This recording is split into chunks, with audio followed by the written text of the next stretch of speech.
பாஜக தலைவர் விஜய் வந்து நேற்று வந்து அறிவித்துள்ளார். பாஜகவும் திமுகவும் மறைமுக உறவு வைத்திருக்கிறார். இதை எப்படி பாருங்க? அவரு கூட தான் பல பேர்கிட்ட உறவு வச்சிருக்காருன்னு சொல்றாங்க. பல பேருடைய தூண்டுதல்ல தான் அவர் வந்திருக்கிறாருன்றாங்க. என்ன அவர் யூகத்தை அவர் சொல்றாரு, நம்ம யூகத்தை நம்ம ஒன்றை கூட செல்ல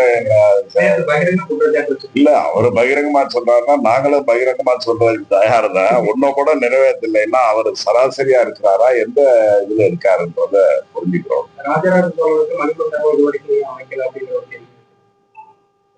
அவர் வந்து அமைச்சு தர போறேன்றாரா? ராஜராஜன் செயலா அமைச்சது யார் அமைச்சது? நம்ம தானே சார் அமைச்சா. எதையாவது தேடி பார்த்து கேட்கறதுனா கேட்கலாம்.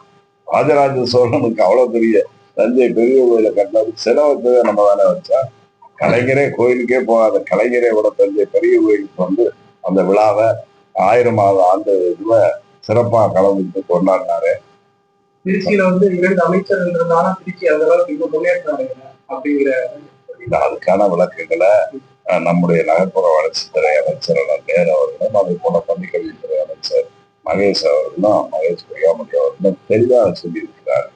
போற இடத்துல சொல்லலாம் சார், எதை வேணாலும் சொல்லலாம்.